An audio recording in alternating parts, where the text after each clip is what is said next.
नमस्कार, श्रद्धाच किचनमध्ये तुमचं स्वागत आहे। मी आज तुमच्यासाठी घेऊन आली आहे भरल्या तोंडल्याची भाजी। तर जे खात नाहीत ना तेही नक्की आवडीने खातील। तर चला आपण भाजी बनवायला सुरुवात करूया।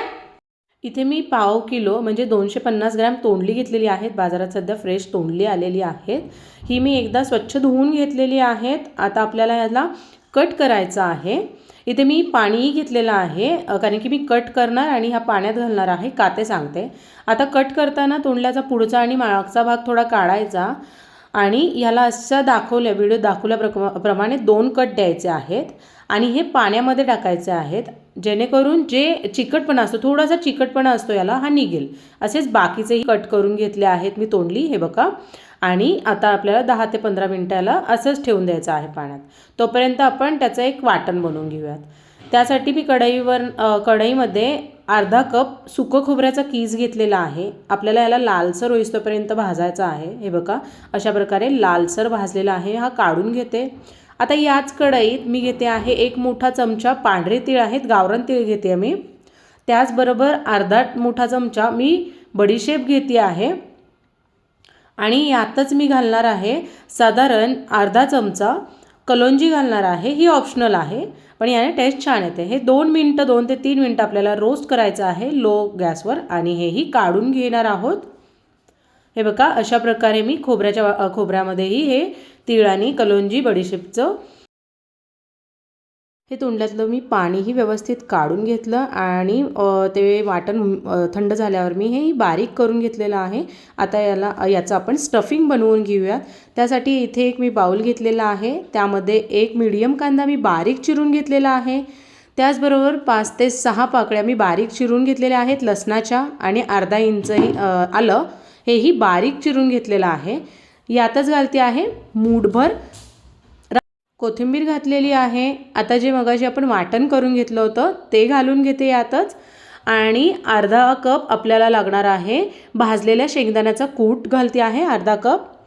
आता यात मसाले जातील। हा घरगुती मसाला आहे, 1 मोठा चमचा घेतलेला आहे। त्याचबरोबर अर्धा मोठा चमचा मी बेडगी लाल मिरची पावडर घेतलेली आहे। आता अर्धा चमचा यातच घालते धना पावडर आणि अर्धा छोटा चमचा घालते आहे हिंग। त्याचबरोबर अर्धा चमचा मी घालते आहे हळद आणि यातच आपल्याला घालायचं आहे चवीप्रमाणे मीठ। थोडंसं मीठ मी जास्त घालते आहे कारण की मी नंतरून कालवणात घालणार नाही आहे। आता यातच घालते आहे 1 मोठा चमचा तेल। आता हे आपल्याला छान मिक्स करून घ्यायचं आहे। सगळे जे मसाले आहेत मीठ वगैरे ते सगळे एकसंध झालं पाहिजे। हे बघा अशा प्रकारे मी हे छान मिक्स करून घेतलेलं आहे। आता आपण हे स्टफ करून घेऊया तोंडल्यामध्ये। हे बघा अशा प्रकारे ना वाटण जेवढं भरता येईल तेवढं हलक्या हाताने भरायचं, स्टफ करायचं म्हणजे ना आतपर्यंत छान जातं। अशाच प्रकारे मी बाकीचेही तोंडली व्यवस्थित स्टफ करून घेते। हे बघा इकडे मी व्यवस्थित तोंडली स्टफ करून घेतलेली आहे आणि हा मसालाही आपण यूज करणार आहोत।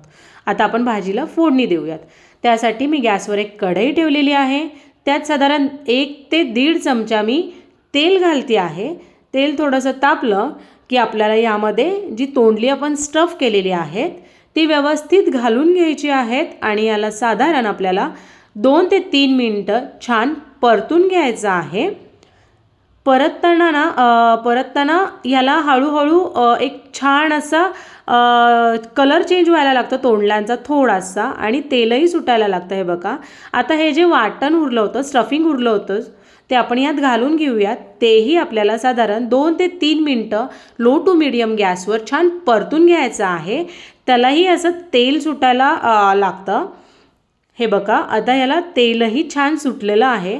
आता तुम्ही तुमच्या आवडीनुसार किती पाणी घालायचं आहे ते घालू शकता। तुम्हाला जर पातळ भाजी करायची आहे, सुकी भाजी करायची आहे किंवा लपतपी करायची आहे त्याच्यानुसार तुम्ही पाणी ॲड करा आणि हे नॉर्मल टॅप वॉटर आहे।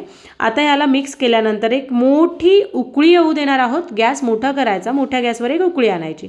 हे बघा इथे आपल्या भाजीला छान उकळी आली आहे। आता गॅस बारीक करूयात आणि याला झाकण ठेवून, झाकण तिरकं ठेवा नाहीतर जे तवंग आहे तो निघून जाईल म्हणून झाकण तिरकं ठेवलेलं आहे आणि 15 ते 20 मिनिटं याला छान शिजू देऊयात लो टू मीडियम हीटवर। 15 ते 20 मिनिटानंतर आपण भाजी चेक करूयात. वाव, कशी सुंदर अशी वाफ आली आणि त्याला तर्री देखील किती छान आलेली आहे. किती मस्त दिसतीये भाजी. तुम्ही ही नक्की ट्राय करा, सगळ्यांना खूपच आवडेल. चला आपण चमचमीत तोंडल्याची भाजी सर्व करून घेऊयात. चला तर आपली भरली तोंडलीची भाजी रेडी आहे. तुम्ही ही रेसिपी नक्की ट्राय करा. माझ्या चॅनलला लाईक, शेअर आणि सबस्क्राईब करायला विसरू नका.